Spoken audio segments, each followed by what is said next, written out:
Hello बच्चों, welcome to our online platform. बच्चों, myself engineer P P sir, your physics mentor.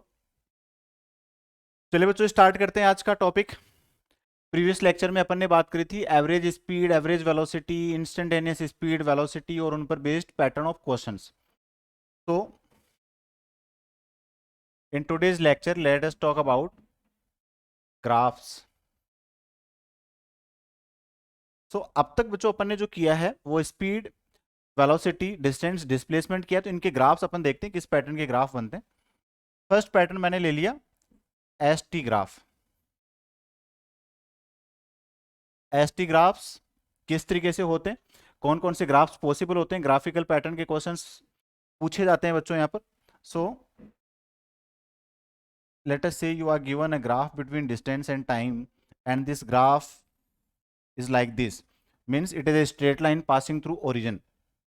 Then in this situation, what does this graph represents? It represents that s is proportional to t, means distance is directly proportional to time.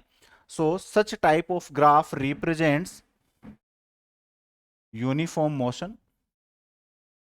It represents uniform motion. तो uniform motion को अब हम यहां से define कर देते हैं, क्या होती है uniform motion? If a particle travels equal distances in equal time intervals, equal distances in equal time intervals. Clear? So it is clear from this graph. So uniform motion में एक ग्राफ ये हो गया। दूसरा ग्राफ यूनिफॉर्म मोशन का, चलिए पहले अपन S T graphs की बात कर लेते हैं सारी। तो ये एस टी ग्राफ की ही बात कर लेते हैं, सेकंड पैटर्न का ग्राफ। अच्छा, इस वाले ग्राफ में आपसे क्या क्या चीजें पूछ सकता है? स्लोप ऑफ दिस ग्राफ, तो distance increases with respect to time, so its slope is positive, slope is positive, and this slope m represents velocity, velocity और स्पीड।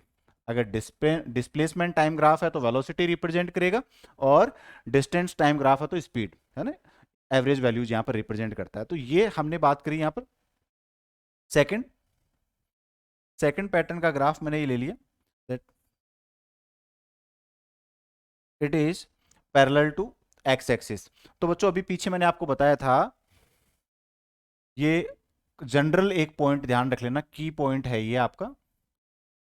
चाहे कोई भी ग्राफ हो, किन्हीं भी क्वांटिटीज के बीच में ग्राफ हो, if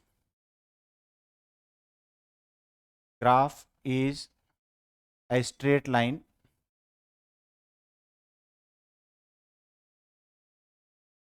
parallel to x axis, तो पैरेलल टू एक्स एक्सिस हुआ तो बच्चों इसका जो स्लोप है वो स्लोप बन गया 0, ठीक है। और अगर ये हुआ पैरेलल टू वाई एक्सिस, तो पैरेलल टू वाई एक्सिस होने पे बच्चों इसका स्लोप बन गया infinite. How? Let us discuss. Now see, this is a straight line along x axis, तो in this situation component of y is fixed, so slope हमेशा क्या होता है? dy upon dx, so here it is del s upon del t, so del s represents change in distance, so there is no change in distance, distance is constant, distance is constant, so if distance is constant then slope is 0, and if slope is 0 then we know that slope of st graph gives average speed, so its speed is 0, speed is 0। ये concept हो गया यहां पर। इसी में second जो मैंने अभी बोला y एक्सिस के पैरेलल, तो y एक्सिस के पैरेलल कहीं पर भी आप कोई ग्राफ देखते हो, it means in this situation time is fixed. So again here we are considering s, so it is s, so in this situation slope is again del s upon del t। here see there is change in distance, distance में change हो रहा है, यहां पर distance 0, लेकिन time में कोई change नहीं हुआ, डिस्टेंस इंक्रीज होती जा रही है but time is fixed, it means now del T is zero, so del s upon 0, so if any quantity is divided by 0 then its slope will be infinite. ये एक pattern का question हो गया. Now graphs which are not possible, graphs which are not possible, so such type of questions are asked in your competitive section. Let us say that you are given a graph which is this way, second one is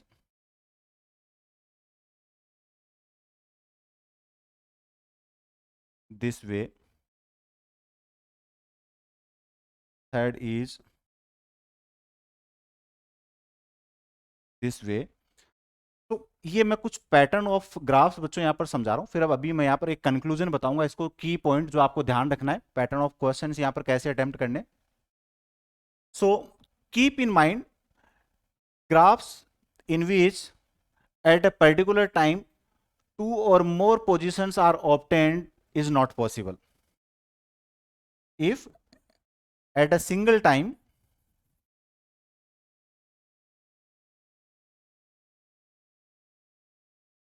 particle cannot be at different positions.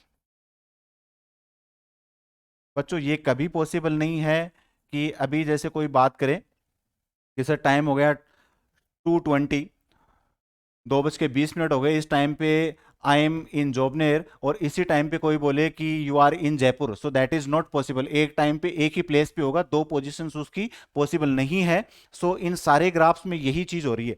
Late us से कि मैं इस वाले time पे बात करूं तो देखो मैंने यहाँ पर ये लाइन ड्रॉ करी, तो यहाँ पर एक तो यहाँ पर कट कर गया, मतलब ये वाली डिस्टेंस हो गई, एक यहाँ पर कट कर गया, मतलब ये वाली डिस्टेंस हो गई. सो it is not possible, it is not possible at a single time, it cannot be at two places.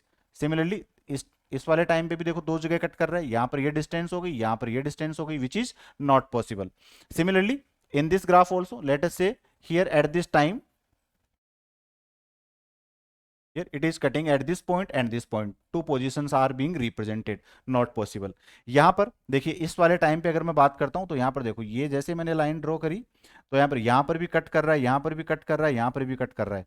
It is at three different positions which is not possible. So keep in mind अगर ऐसा कोई question आपसे पूछता है तो उस वाले questions में आपको क्या चीज ध्यान रखनी है कि भाई एक टाइम पे ऑब्जेक्ट एक ही प्लेस पे रहेगा. अगर अगर ये मोर देन वन प्लेस है it means that graph is not possible, that graph is not possible. चाहे वो एस टी ग्राफ हो चाहे वीटी ग्राफ हो, दोनों ही पैटर्न के ग्राफ्स में आपको ध्यान रखना है. तो एक पैटर्न तो हो गया बच्चों ये. चलिए अपन बात करते हैं वीटी ग्राफ में. तो एस टी ग्राफ में तो सिर्फ और सिर्फ क्या ध्यान रखना है, that slope of S T graph represents, slope of S T graph represents speed और velocity and its area represents nothing. अगर एस टी ग्राफ का एरिया आपसे पूछ ले तो it represents nothing, but in case of VT graph if I talk about uniform motion then let us say this is v and this is t. so यहां पर velocity है, अब time चाहे कुछ भी हो, अगर वेलोसिटी कांस्टेंट है it means it will be like this.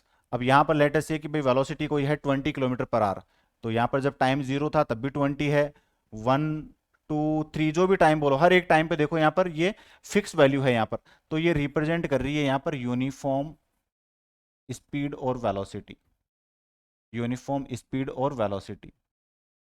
It's slope is zero, इसका स्लोप क्या हो गया बच्चों यहां पर जीरो. दूसरी चीज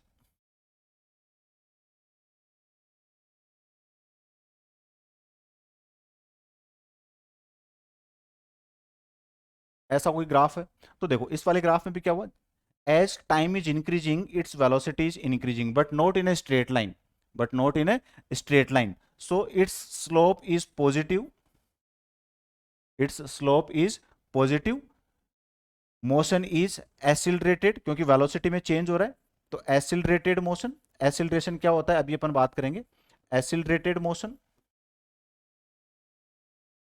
ठीक है, अगर इसी में ये ग्राफ होता कुछ इस तरीके से,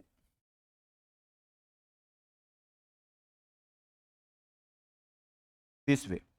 So in this situation, let us see that when time is 0, then its velocity is maximum, and as time is increasing, its velocity is decreasing, so its slope is negative. Its slope is negative. Again, we can say that motion is uniform. See, it is a straight line. It is a straight, no, retarded motion. Retarded motion. Retarded motion हो गई बच्चों ये. So these are some type of graphs. Now let us start acceleration. Acceleration. तो acceleration क्या होता है बच्चों? Change in velocity. Change in velocity with respect to time. Change in velocity with respect to time. It is represented by A. So A is equal to V2 minus V1 upon T2 minus T1. Change in velocity with respect to time. Its SI unit is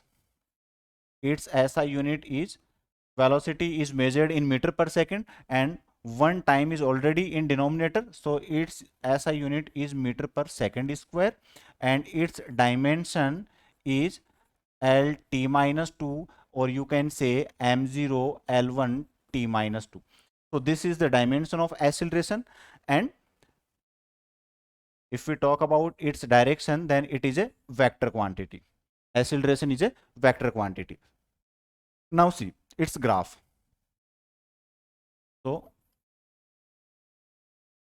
VT graph, velocity time graph की अपन बात करते हैं. Let us say this is velocity time graph जो अभी अपन ने discuss किया. This is a straight line passing through origin. Let us say at this time t1 its velocity is v1, and at this time t2 its velocity is v2.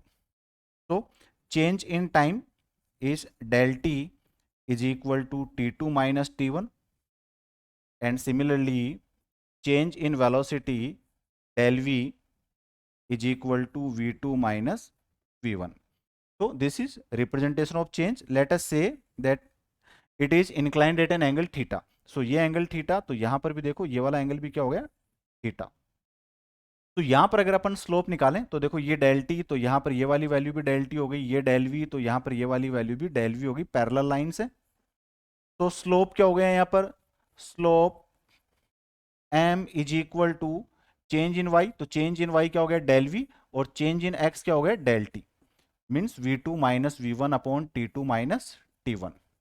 So here again slope of this velocity time graph represents average acceleration. So here average acceleration, A average is equal to del v upon del t, change in velocity with respect to time. So keep in mind that slope of velocity time graph represents average velocity, average acceleration. Now instantaneous. So what is instantaneous acceleration? Instantaneous acceleration. So again same concept. Instantaneous means at a certain instant. At a certain instant. So again, in case of instantaneous acceleration, we consider that A instantaneous is equal to limit del t tends to 0, means time period is very small, del v upon del t, and in this situation again it becomes dv upon dt. It becomes dv upon dt. It means if velocity is differentiated with respect to time, then we acquire instantaneous acceleration of that particle. ये एक चीज बच्चों अपन ने यहां पर discuss करी, instantaneous and average से related. Second thing, area of VT graph. Area of VT graph. So if you have to calculate area of VT graph, now let us say this is the total area covered. this is the total area covered. So it is, let us say, from here to here. This is time period. If I talk about a small time period, let us say this is time period dt and velocity is v, so its small area is v dt. Small area is v dt, and in this small area, it travels small distance. So बच्चों यहाँ पर अपन कह सकते हैं कि भाई ये हो गया ds is equal to V D T. ds is equal to V D T. Velocity को अगर अपन टाइम से मल्टीप्लाई कर देंगे तो हमें क्या मिल जाएगा, डिस्टेंस और डिस्प्लेसमेंट। अब अगर यहां से यहां तक कंप्लीट हमें कैलकुलेट करना है तो हम क्या कर देते हैं, इसको integrate. So s is equal to integration V D T. तो एक तो तरीका होता है यहां पर ये वाला। सो हम क्या बोल देंगे यहां पर, area of VT graph, area under VT graph, area under VT graph represents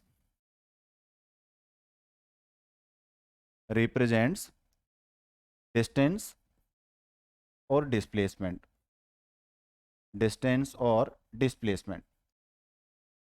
तो बच्चों इस पर भी बेस्ड क्वेश्चंस पूछे जाते हैं, करेंगे अभी अपन पैटर्न ऑफ क्वेश्चंस किस टाइप के बनते हैं यहां पर। Now again this accelerated motion. Now see what do you mean by accelerated motion. तो बच्चों इसका सिंपल सा एग्जांपल समझो कि आपने बाइक स्टार्ट करी, जब स्टार्ट करी तो हमने मान लिया कि भाई उसकी स्पीड थी 0, लेकिन जैसे ही आपने उसको स्टार्ट किया और गियर शिफ्ट करने शुरू किए तो स्पीड उसकी इंक्रीज हुई 0 से 5, 10, 20, 30, 40, 50, अपनी कैपेसिटी के हिसाब से जितनी आप उसकी स्पीड को इंक्रीज करते हो। तो देखो स्पीड में इंक्रीज हुआ means change in velocity with respect to time. तो ऐसी मोशन को अपन बोलते हैं एक्सिलरेटेड मोशन। क्या बोलते हैं, एक्सिलरेटेड मोशन। अब हुआ यहां पर क्या है, स्पीड में चेंज हुआ है, वेलोसिटी में चेंज हुआ है यहां पर। अब सडनली सामने कोई ऑब्स्टेकल आ गया या ब्रेकर आ गया और आपने ब्रेक्स अप्लाई कर दिए, आपकी कार या बाइक वहां पर थी 70, 80 किलोमीटर पर आवर। जैसे ही आपने ब्रेक्स अप्लाई किए तो अब वेलोसिटी डिक्रीज होना शुरू हो गई, 80 से 70, 60, 50, 55 या 45 जो भी है, वेलोसिटी डिक्रीज हो रही है। लेकिन टाइम के रेस्पेक्ट में चेंज इन वेलोसिटी अब भी है, बट यहां पर वेलोसिटी हो रही है डिक्रीज। सो ऐसी मोशन को हम बोलते हैं रिटार्डेड मोशन। तो देखो क्या बोला मैंने यहां पर, दो टाइप की मोशन वो बोल रहा हूं मैं यहां पर, accelerated motion and retarded motion. Accelerated and retarded motion. Acceleration means velocity increases with respect to time. Time के रेस्पेक्ट में वेलोसिटी होगी इंक्रीज। तो in this situation acceleration is always positive. Acceleration is always positive. And in case of retarded motion is also known as negative acceleration. तो इस चीज को अभी अपन देखते हैं किस तरीके से हो रहा है ये। तो यहां पर तो देखिए भाई, ए इज इक्वल टू, अभी अपन ने देखा v2 minus v one upon टी2 माइनस टी1। ठीक है, सो वेलोसिटी इंक्रीज हो रही है, इट मींस v2 की वैल्यू हमेशा ग्रेटर देन होगी v1, बिकॉज इनिशियली वेलोसिटी कम थी and then after certain time interval its velocity increases. So v2 minus v1 is always positive, time difference cannot be negative, so acceleration is always positive, while in retarded motion velocity decreases with respect to time.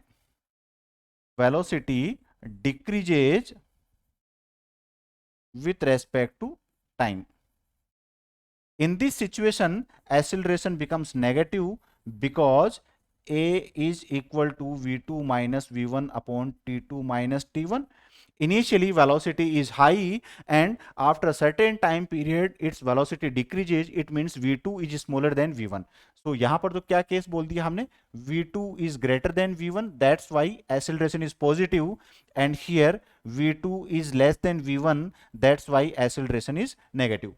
So such type of motions are known as accelerated and retarded respectively. ये अपन ने एक बात करी यहां पर। चलिए यहां पर पैटर्न ऑफ क्वेश्चंस देखते हैं।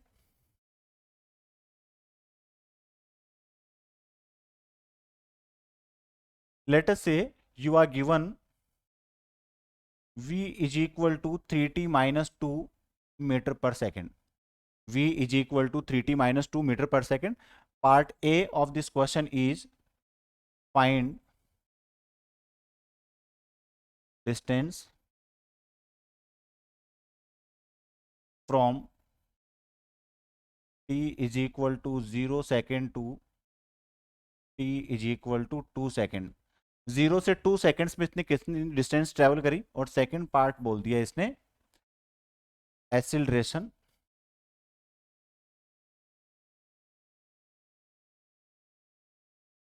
Of particle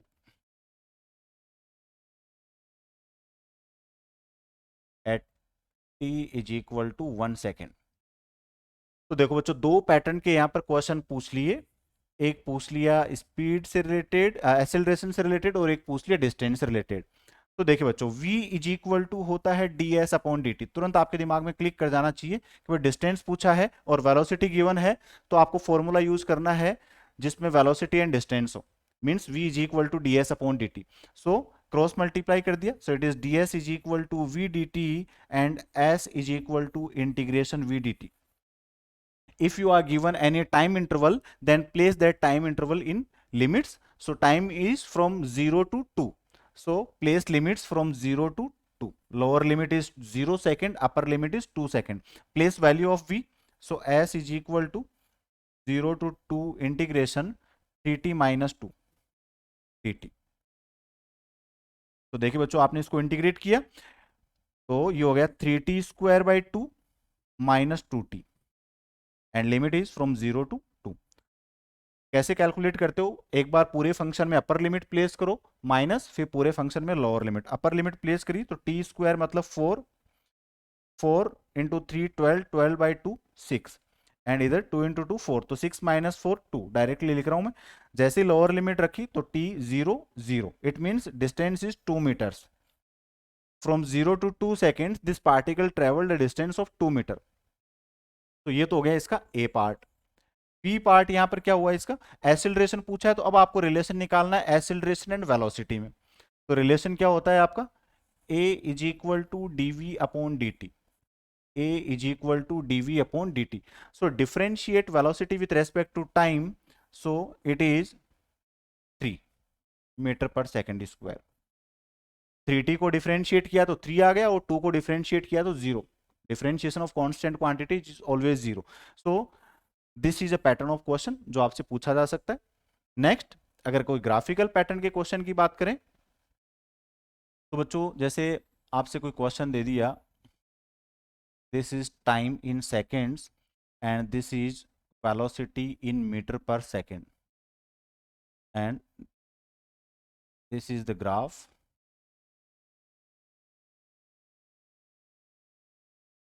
in which we have to calculate total distance and total displacement।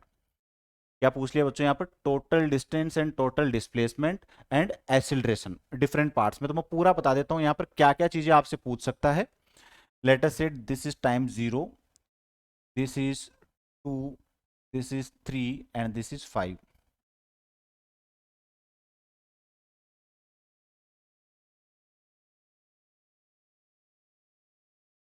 let us say this graph is like this, this value is 12 and this value is minus 12। so whenever we are going to calculate acceleration of particle, then see from 0 to 2, सबसे पहले मैं बात कर रहा हूं यहां पर acceleration की।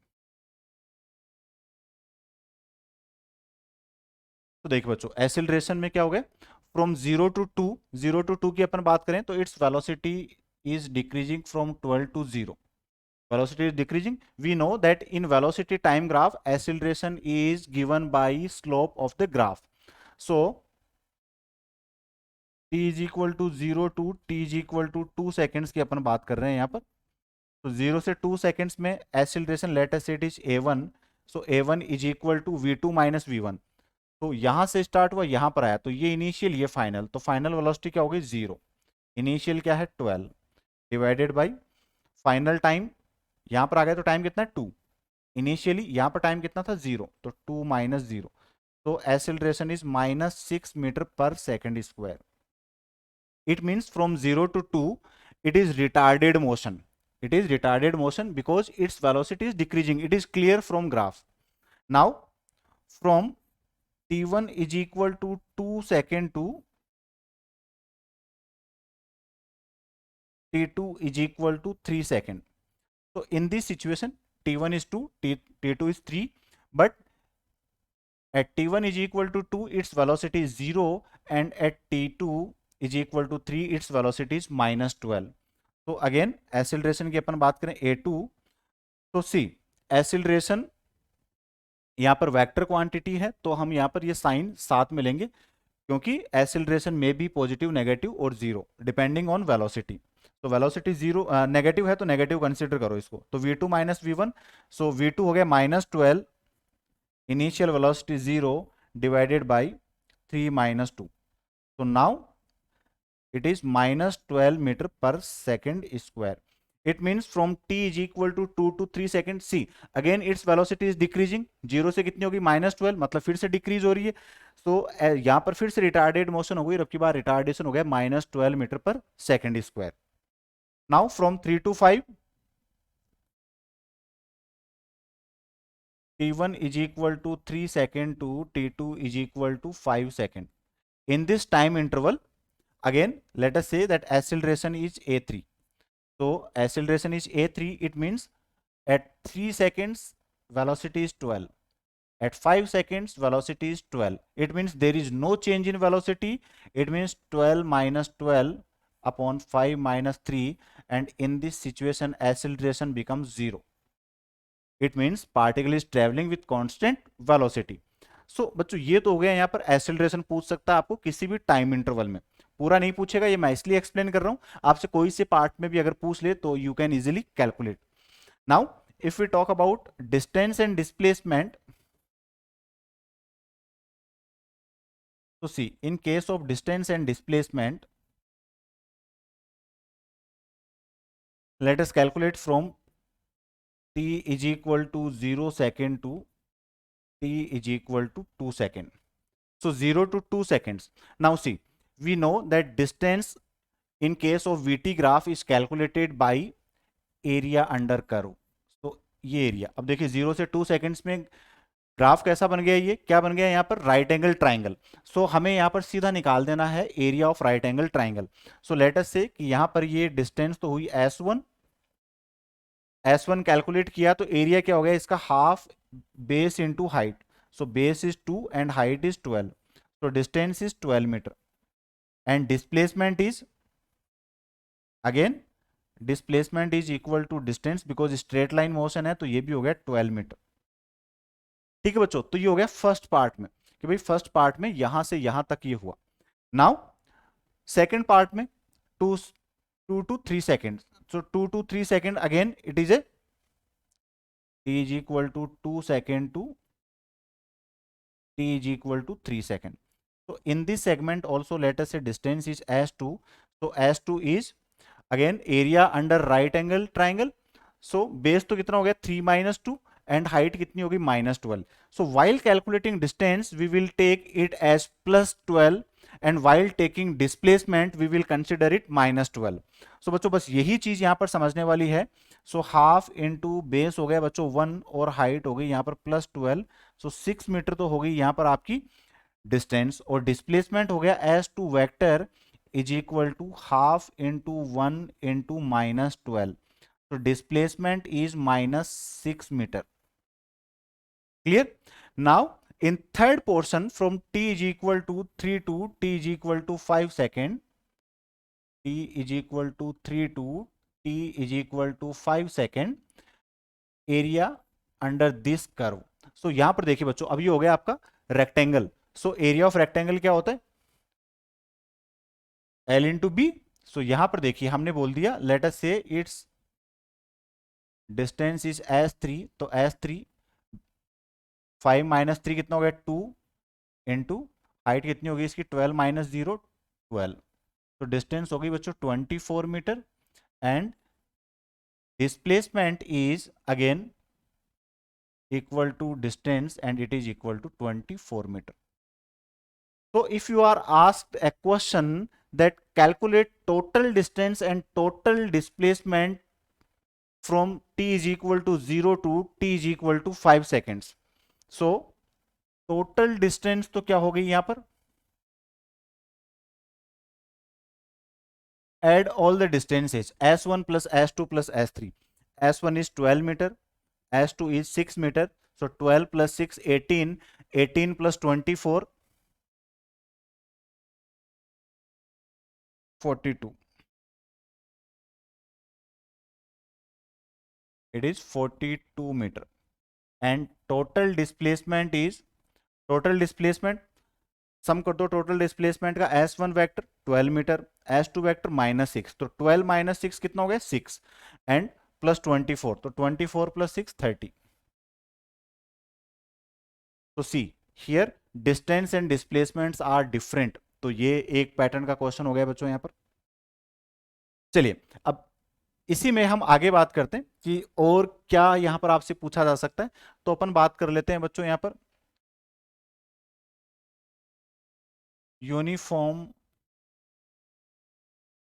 Uniformly accelerated motion. Uniformly accelerated motion. तो यूनिफॉर्मली एक्सिलरेटेड मोशन का मीन क्या हो गया बच्चों यहां पर. देखिए ग्राफ से मैं बात करूं तो ग्राफ कुछ इस तरीके से होगा, टी और यहां पर बोल दिया v. अगर वेलोसिटी और टाइम के बीच में ग्राफ की बात करते हैं तो यूनिफॉर्मली एक्सिलरेटेड हो गया दिस वे. ठीक है, straight line passing through origin. ये स्ट्रेट लाइन ओरिजिन से हो सकती है, किसी और पॉइंट से हो सकती है, but it should be increasing at the constant rate. तो ये होगी यूनिफॉर्मली एक्सिलरेटेड मोशन. और if we plot a graph between acceleration and time then it should be parallel to x axis. So यहां पर भी देखिए acceleration की value constant है, यूनिफॉर्मली मींस कांस्टेंट रेट से. तो acceleration टाइम चेंज हो रहा है but acceleration is fixed. So these two graphs represents uniformly accelerated motion. Now see, in this situation let us say that this is a place where a particle is situated and position vector of this place is x naught. Clear? And at t is equal to 0 its initial velocity is u, and this particle travels with uniform acceleration a and reaches a destination where its velocity becomes v, and it travels a certain distance and position vector of this point is x. Clear? Let us say the distance traveled is s. So in this situation equations of motion are calculated from here. So I'm not going to explain you derivation, I'm simply talking about equations of motion. So ये मैंने आपको एक brief introduction यहाँ पर दिया है बच्चों. Initial time हो गया t is equal to 0 where initial velocity u is given and position vector of particle is x naught. This particle starts traveling with uniform or constant acceleration a and reaches at a point where its velocity becomes v. Position vector of this point is x, and we can say that distance between these 2 points is s. So first equation of motion is v is equal to u plus at. Second equation is x minus x naught. See, इसको मैं x minus x naught भी कह सकता हूं. Distance कैसे calculate करेंगे, final position minus initial position, straight line में है. So x minus x naught, और मैं डायरेक्टली कह सकता हूं s, और s is equal to u t plus half a t square. And third equation is v square is equal to u square plus 2as, या आप कह सकते हो 2ax minus x naught. So these three are equations of motion. This is first equation, this is second equation, and this is third equation. One more formula that you have to remember here: distance traveled in nth second. Distance traveled in nth second. So distance traveled in nth second is Sn is equal to u plus half a into 2n minus 1. तो nth second का mean, देखो बच्चों मैं एक statement बोल रहा हूँ, statement में थोड़ा सा आप फोकस करना. If I say that calculate distance in 4 seconds, calculate distance in 4 seconds, it means you are asked distance traveled in complete 4 seconds, 0 to 4. And second statement is calculate distance traveled in 4th second. So in 4th second means you have to give distance calculated only in that 4th second, only in that last 1 second. So if you have to calculate distance is like this, 4th second, 5th second, 15th second, then you have to use this relation. And you, if you have to calculate distance in 4 seconds, 10 seconds, 15 seconds, then you have to use equation number 2. तो ये एक pattern हो गया. अब देखिए बच्चों, इसी equation में, इन्हीं इक्वेशंस में, ये तो इक्वेशंस हो गई यूनिफॉर्म एक्सीलरेशन के लिए, for uniform retardation, for uniform retardation acceleration will be negative, so these equations become v is equal to u minus at, s is equal to ut minus half at square, and v square is equal to u square minus 2as. ये हो गई equations retarded motion के लिए. ठीक है बच्चों, next अपन बात करें यहां पर मोशन अंडर ग्रेविटी. अपन एक बार फॉर्मूले डिस्कस कर लेते हैं यहां पर. नेक्स्ट फिर अपन यहां पर पैटर्न ऑफ क्वेश्चंस देखेंगे एक्सीलरेटेड मोशन पे किस तरीके के पूछे जाते हैं. Motion under gravity, motion under gravity में देखो डिफरेंट सिचुएशंस. मैं यहां पर ले रहा हूं condition number A,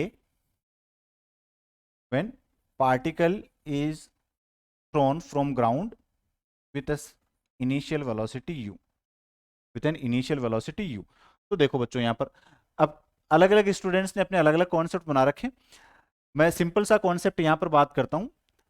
this acceleration is considered positive if any particle is moving towards the center of ground, towards the center of earth, because earth has a tendency to pull the objects, and value of gravitational acceleration is taken positive if object is moving towards the earth, and if object is thrown in upward direction or against the gravity, then acceleration due to gravity is taken as negative. So here also, if object is moving in upward direction, then a becomes equal to minus g, a becomes equal to minus g. So in all three equations, rather in all four equations, एक equation पीछे वाली जो यहां पर अपन ने पढ़ी nth के लिए, in all equations we can say a is equal to minus g. So see, first equation v is equal to u minus gt. Second equation, now see, let us say that it attains a height h. So now s becomes equal to h. Now height हो जाएगी यहाँ पर h is equal to ut minus half gt square, and v square is equal to u square minus 2gh. ये relation हो गए बच्चों तीनों equations के. फोर्थ, अगर आपसे पूछ ले that what is the height और in fourth second, so height in fourth second is h n is equal to u minus half g 2n minus 1. ये रिलेशन आप यूज कर लोगे.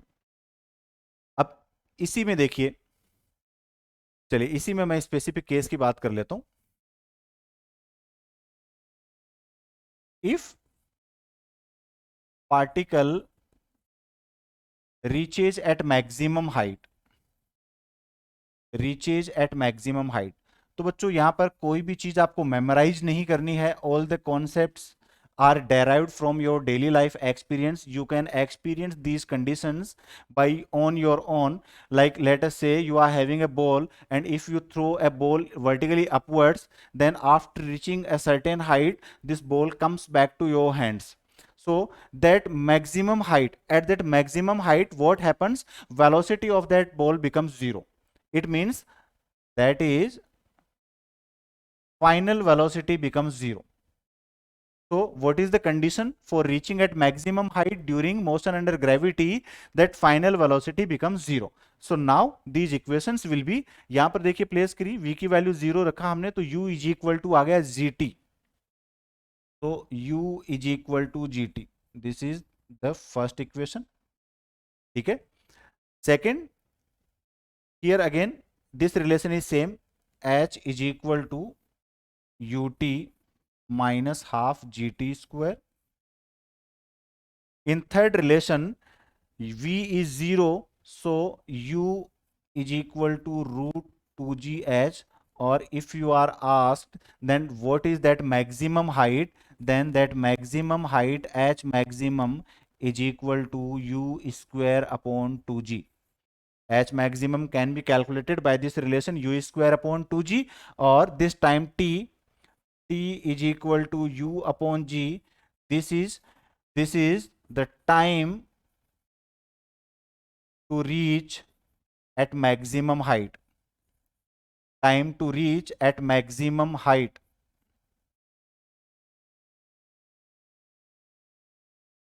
तो बच्चों ये हो गया यहां पर इसका कॉन्सेप्ट। सिमिलरली आप यहां पर कैलकुलेट कर सकते हो एच एन में, सेम रिलेशन आपका, ये भी रिलेशन डिट्टो आपका यूज होगा, no change. Now see next condition, ये हो गई यहां पर condition number A. Now B, B condition, let us say that this is ground an object is thrown downward with velocity u and this height is h. Object is thrown, देखिए बच्चों दो चीजें हैं यहां पर, थ्रो एंड यहां पर drop, throw and drop दोनों की कंडीशंस में अलग अलग समझा रहा हूं। यहां पर हमने क्या बोला, इनिशियल वेलोसिटी दे दी, it means thrown, particle is thrown from a certain height. Now particle is moving under gravity towards the center of earth, so acceleration will be positive, acceleration will be positive. So in this situation, equation number 1, v is equal to u plus gt. Second equation, h is equal to ut plus half gt square. Third equation, v square is equal to u square plus 2gh. बच्चों अगर ये relations आपको directly याद रहते हैं तो you are going to be more benefited by solving the questions. And hn is equal to u plus half g 2n minus 1, ये वाली कंडीशन अपन ने बोल दी। अब देखो बच्चों इसी में मैं बात कर लेता हूं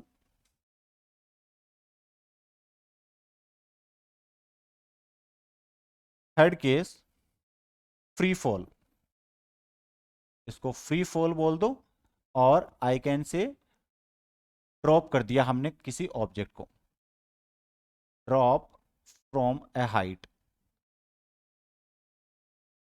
we have dropped a particle, we have dropped, so drop, देखिए throw means we have given some velocity and drop means simply with initial velocity 0, leave that particle. So ये यहां पर आपने इसको थ्रो किया h height से, in this situation its initial velocity will be 0, बस simple concept. In case of free fall, initial velocity becomes 0 and acceleration will be positive plus g. So in previous relation, place in all the relations u is equal to 0. So first equation becomes v is equal to gt. Here this time t is equal to v upon g, and now this time is known as time to reach at ground, time to reach at ground, ये पूछता है आपसे, time to reach at ground, ground पर आने में कितना time लिया।